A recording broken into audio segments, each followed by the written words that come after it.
બધા વૈષ્ણવને જય શ્રી કૃષ્ણ. આજે આપણે જન્માષ્ટમીની સામગ્રી બનાવવા જઈ રહ્યા છે. જન્માષ્ટમીની સામગ્રીમાં આજે આપણે અજમો બનાવશું. આપણે જોઈએ કે આ અજમાની સામગ્રી આપણે કેવી રીતે સિદ્ધ કરશું. ખૂબ જ સુંદર સામગ્રી સિદ્ધ થાય છે, પ્રભુલાયક એકદમ. કોઈ બી સાઇઝની જે કટોરી હોય છે આપણા ઘરે, એટલે કે કોઈ બી સાઇઝની વાટકી લઈ લેશું. મીડિયમ સાઇઝની વાટકીમાં આપણે 1 કપ ભરીને આખો અજમો લઈ લેશું. આપણે એમાં 1 વાટકી જે આપણે અજમો લીધો છે એને આપણે સરસ રીતે શેકી લઈશું. ધ્યાન રહે કે આપણે અજમાને ભારી પેંદામાં જ શેકવાનો રહેશે, નકરી જલી જશે, ભરી જશે નકરી સામગ્રી. અને 2 થી 3 મિનિટ સુધી જ શેકશું, ખાલી જરાક મીડિયમ ફ્લેમ ઉપર આપણે અજમાને સરસ રીતે શેકી લઈશું. જન્માષ્ટમીમાં વિશેષકર આ સામગ્રી આપણે ઠાકોરજીને ભોગ ધરે છે. બહુ વધારે પણ આપણે આને નહીં શેકીએ, ખાલી ગુલાબી હોવા સુધી જ આપણે આને શેકશું. આપણો અજમો હવે શેકાઈ ગયો છે. હવે આને બીજા પાત્રમાં આપણે પધરાવીને ઠંડા થવા માટે મૂકી દઈશું, ઠંડુ થવા માટે જરાક.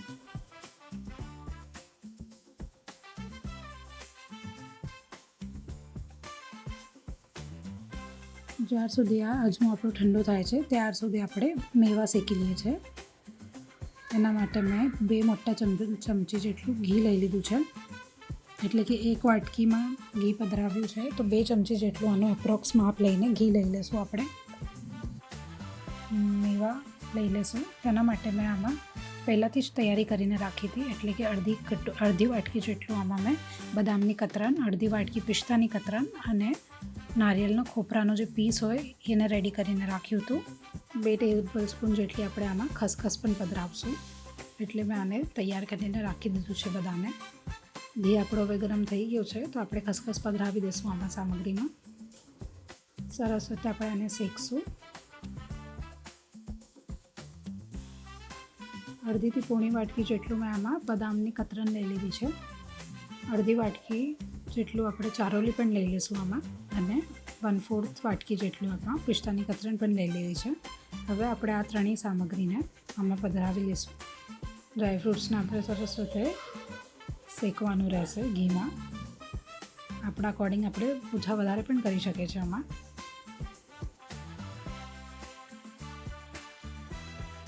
ધ્યાન રહે કે આપણે આને મીડિયમ આંચ ઉપર જ શેકવાનું રહેશે. મીડિયમ ફ્લેમ ઉપર જ તૈયાર કરશું આપણે આ સામગ્રીને. આ મેં ટોપરું લઈ લીધું છે, એટલે કે જે સૂખો નારિયેળ હોય એ લઈ લીધું છે. આમાં આપણે એપ્રોક્સ આપણું 2 વાટકી જેટલું ટોપરું લઈ લીધું છે મેં આમાં. સરસ રીતે આપણે જરાક ગુલાબી થાય ને આપણે ડ્રાયફ્રૂટ ત્યાર સુધી જ શેકશું અને થોડીક વાર જ, પછી ગેસને બંધ કરી દઈશું આપણે.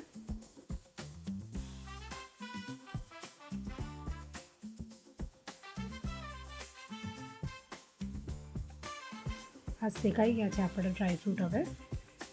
હવે આપણે આમાં કોકોનટ પણ પધરાવી લઈશું. ટોપરું જે આપણે તૈયાર કર્યું હતું એ પધરાવી લઈશું. અને આને બહુ વધારે નહીં શેકીએ આપણે ટોપરુંને, થોડું ખલાવશું અને તેના પશ્ચાત આપણે ગેસને બંધ કરી દઈશું.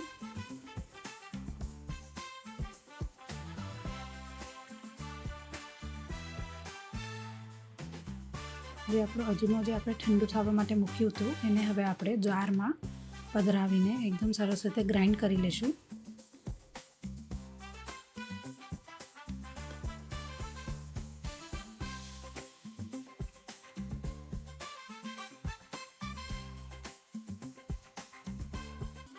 હવે જે આપણે ગ્રાઇન્ડ કર્યું હતું અજમો એને આપણે આ સામગ્રીમાં પધરાવી લઈશું અને સરસ રીતે બધાને મિક્સ કરી લઈશું.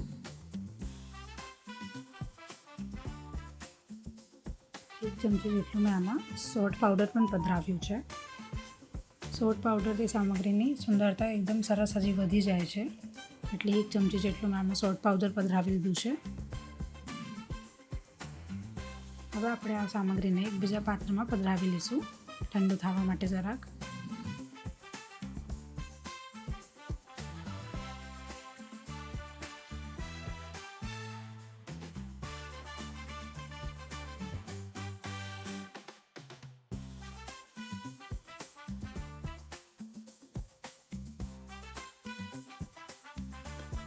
હજી આપણે ફરી એકવાર કઢાઈ લઈશું.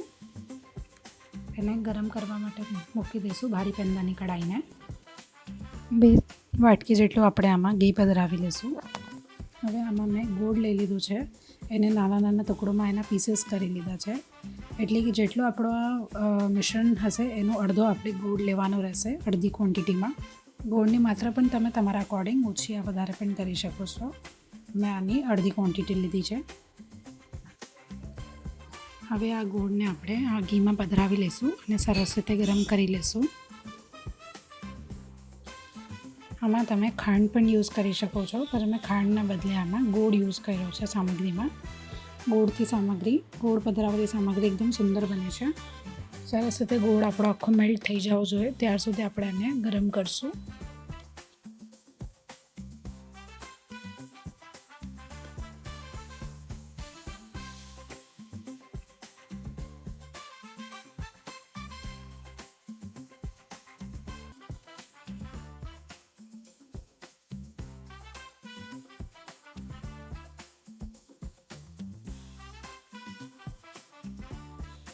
અને આમાં જરાક ગોળ ઓછો દેખાય છે એટલે હું જરાક વધારે ગોળ પધરાવું છું. આમાં થોડોક ગોળ મેં હજી ઉપરથી આમાં પધરાવી દીધો છે.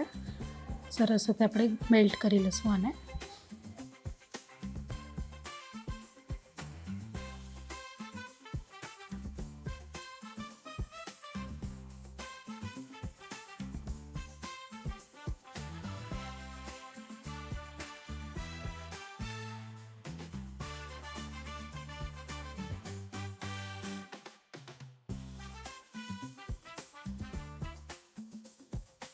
આ આપણો ગોળ હવે ઓગળવા માંડ્યો છે. હવે આપણે આને ગેસને બંધ કરી દઈશું. ગેસને એકદમ આપણે બંધ તો નહીં કરીએ પણ એમ ધીમો કરી દઈશું. ગેસને આપણે સેમ આંચ કરી દઈશું, એકદમ લો ફ્લેમ કરી દઈશું અને આપણી આ સામગ્રી બીજી જે મિશ્રણ છે એ એમાં પધરાવી લઈશું.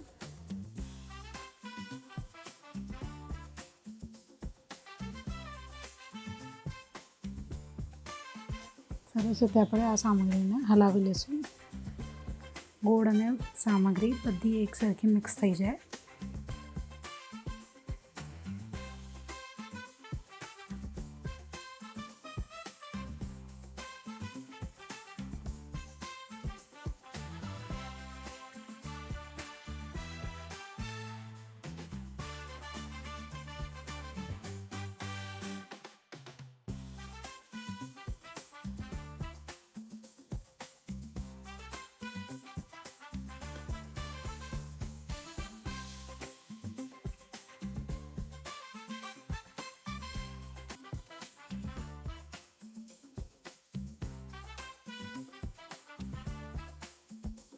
હવે આપણે ગેસને બંધ કરી દઈશું અને આ પાત્રને પધરાવી લઈશું નીચે. ઠંડો કરવા મૂકી દઈશું જરાક આપણે આને.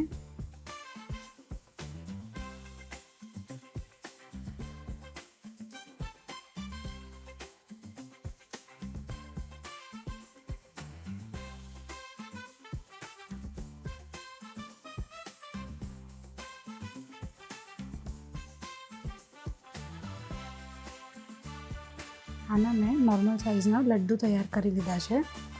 લડ્ડુના શેપમાં કરી દીધા છે આને આપણે. એટલે થોડાક ખુલ્લા પણ તમે રાખી શકો, તમારી ઈચ્છા ઉપર છે આ. અને મેં થોડાકના શેપ આપી દીધો છે લડ્ડુ જેવો.